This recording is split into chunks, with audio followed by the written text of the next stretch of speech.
ఏమైతుందంటే ఒక వ్యక్తికి లోపల కడుపులో ఏదైనా అయింది అనుకో సార్, అంటే ఒక ఏదైనా చిన్నగా ఏదైనా ప్రాబ్లం వచ్చింది అనుకో, ప్రాబ్లం వస్తే ఒక డాక్టర్ ఉన్నాడు, డాక్టర్ దగ్గర తీసుకుపోయినాం, పాపం పిల్లగాడు మంచిగా ఉన్నాడు, తర్వాత మంచిగా అందంగా మంచిగా ఆల్లారం ముద్దుగా పెంచుకున్నాం, బాగున్నది కథ మంచిగా ఉన్నది, కానీ లోపల మరి ఒకవేళ అది కోసి తీయకపోతే, అది కోసి ఆపరేషన్ చేసి అది తీసి బయట పడేయకపోతే పిల్లగాని ప్రాణానికే ప్రమాదము. కాబట్టి మీరు చేసేటువంటి ఏదైతే చిన్న పొరపాటు అనుకుంటారో అది చాలా ప్రమాదానికి దారితీస్తుంది. నేను ఒక్కరినే చేస్తున్నా కదా 7200, నేను ఒక్కరినే చేస్తున్నా కదా జై తిరుమల, నేను ఒక్కరినే రైట్ కొడుతున్నా కదా, టిక్కు కొడుతున్నా కదా, లేక ఇట్లా ఆర్టీఆర్ అని చెప్పేసి రకరకాలుగా ఇట్లా రాసిండ్రు. ఐ లవ్ యూ మళ్ళీ నన్ను కూడా అయితే మీరు ఓటు వేయడమే ఐ లవ్ యూ అని చెప్పినట్టు లెక్క, అంటే అంటే ఆయనని అభిమానించినట్టు లెక్క, అట్లా ఉద్దేశం కాదు, అయితే అట్లా అభిమానించినట్టు లెక్క. అయితే ఎప్పుడైతే లోపల అంటే లోపల ఏదైతే ప్రాబ్లం ఉన్నప్పుడు, అంటే మన శరీర భాగంలో ఏదైతే లోపల ప్రాబ్లం ఉన్నప్పుడు 100% ఆపరేషన్ చేసి తీయాల్సిందే. కాబట్టి ఎట్టి పరిస్థితుల్లో మీరు చేసింది 1000% తప్పు. ఎందుకనంటే ఇది సీరియస్ గా నడుస్తున్నటువంటి విషయము. 30,000 మంది గ్రాడ్యుయేట్లు ఇప్పుడు మామూలుగా నిజాక్షరాస్యులు వేసినట్టే వాళ్ళకు కూడా యాక్చువల్గా వాళ్ళు కూడా వేయరు, వాళ్ళు కూడా వేసినట్టే కొంతవరకు అనుకోవచ్చు, సరేలే పాపం వాళ్ళు చదువుకోలేదు కదా అట్లా వేసిందంటే అనుకోవచ్చు. కానీ 15 సంవత్సరాల పాటు చదివి తర్వాత వాళ్ళు గ్రాడ్యుయేట్లు అయి ఉండి దురదృష్టవశాత్తు మేము నాకు పదే చెప్పినాం, 1 నెంబర్ వేయండి, నెంబర్లు మాత్రమే వేయాలి, తర్వాత ONE1 అని అట్లా కూడా రాయొద్దని చెప్పేసి క్లియర్ చెప్పినప్పటికీ చాలా మంది అట్లా చేయడం వల్ల చాలా నష్టం జరిగింది. లేకపోతే మొదటి ప్రాధాన్యతతోటే ఫస్ట్ ప్రియారిటీ తోటే ఈ 30,000 తర్వాత ఈ 1,00,000 కల్పిస్తే ఆటోమేటిక్ గా 1,50,000 అవుతుండే, సీన బయట పడుతుండే కథ అంతా కూడా. కాబట్టి యాక్చువల్గా నేను దాదాపుగా నిన్న మధ్యాహ్నం నుంచి ఇక్కడే ఉన్నాను, మీరు మిత్రులు తెలుసు. అంటే గౌరవ ముఖ్యమంత్రి గారు కానీ, అనేక మంది ఎమ్మెల్యేలు, అనేక మంది ముఖ్యులు, సామాజిక న్యాయం కోరుకునే వాళ్ళు, రాజ్యాంగం రక్షించబడాలని కోరుకునే వాళ్ళు మల్లన్న విజయం సంబంధించిన ఇన్ఫర్మేషన్ తీసుకుంటాను. వాళ్ళందరూ కూడా నేను కృతజ్ఞతలు చెప్తున్నాను. అట్లా ఉండాలి. అంటే ప్రోత్సాహం కానీ, సిద్ధాంతం పట్ల విశ్వాసం కానీ, మన వాళ్ళు గెలవాలనే ఒక మంచి ఆలోచన వాళ్ళు గెలవాలనే ఉంది. వాళ్ళందరికీ పేర్లు చెప్తే చాలా పెద్ద లిస్ట్ అవుతుంది. అందరు నేను సాక్ష్యం దానికి.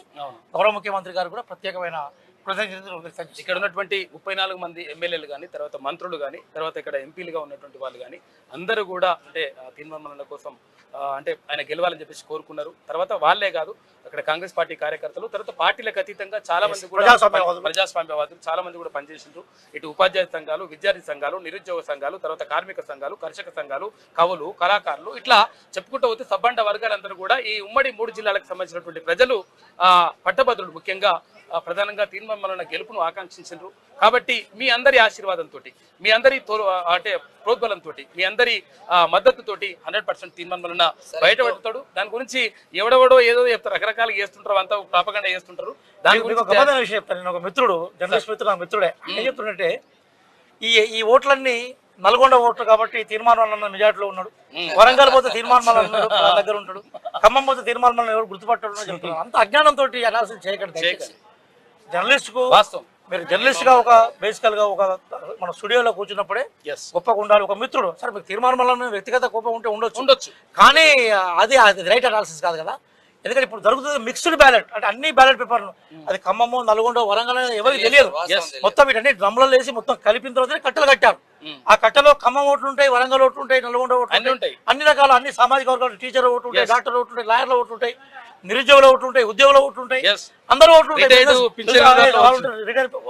పర్సన్స్ ఓట్లు ఉంటాయి, బిజినెస్ చేసుకుంటున్న ఓట్లు ఉంటాయి, పూర్తిగా పాలిటిక్స్ చేసుకుంటున్న ఓట్లు ఉంటాయి, అన్ని ఓట్లు ఉంటాయి. Mixed voting. కాబట్టి మీరు చూడండి 10 లో మొదటి దశలో మల్లన్న లీడింగ్ వచ్చాడు, సెకండ్ దశలో మల్లన్న లీడింగ్ వచ్చాడు, 3వ రౌండ్ లో మల్లన్న, ఇప్పుడు 4th రౌండ్ లో కూడా మల్లన్న లీడింగ్ నమోదవుతుంది, నడుస్తుంది. అయితే ట్రెండింగ్ లో ఎందుకు తేడా రాలేదంటే మిక్స్డ్ ఓటింగ్ కాబట్టి. ఇది మిక్స్డ్ ఓటింగ్ కాకుండా ట్రెండింగ్ లో ఉండదు. కానీ ఆ మిత్రులు ఏం చెప్తారంటే ఇది నల్గొండ ఓట్లు కూడా తీర్మానం వరంగల్ ఓట్లలో ఉండదు, లైట్ కాదు సార్. కొంచెం మీరు చేసే ముందు అక్కడ ఏం జరుగుతుందో ఎంక్వైరీ చేయండి. అది రైట్ కాదు.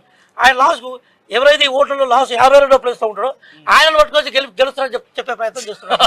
అది దుర్మార్గం, అది రైట్ కాదు. అట్లాంటి ప్రాపగండా చేయడం వల్ల ఇట్లాంటి అనేక మంది నిజంగా నిజాయితీగా పనిచేసిన వాళ్ళు కేవలం మల్లన్న గెలుపు కోసమే కాదు, మిగతా అభ్యర్థుల గెలుపు కోసం కూడా సీరియస్ గా పనిచేసే వాళ్ళు కన్ఫ్యూజ్ చేయొద్దు. మనం విషయంగా ఉన్నప్పుడు వాళ్ళు సైకలాజికల్ గా, ఫిజియాలజికల్ గా వాళ్ళు ప్రిపేర్ అవుతూ ఉంటారు, మేము గెలుస్తున్నాం, ఓడిపోతున్నాం అని. ఒకసారి షాకింగ్ గా అరే మెజార్టీ వైపు ఒకవైపు వస్తూ ఉంటే ఆయనకి ఏం రావట్లేదని చెప్పడం అనేది ఉందో, అది వాళ్ళను కార్యకర్తలని అట్లాగే అది ప్రజాస్వామ్య విలువలు కూడా ధ్వంసం చేసేవాళ్ళుగా మీరు మిగిలిపోతారు. అది ఎంతవరకు చేయగలుగుతారు సార్? ఇప్పుడు నేను ఏమంటానంటే అది ఎంతవరకు చేయగలుగుతావు నువ్వు?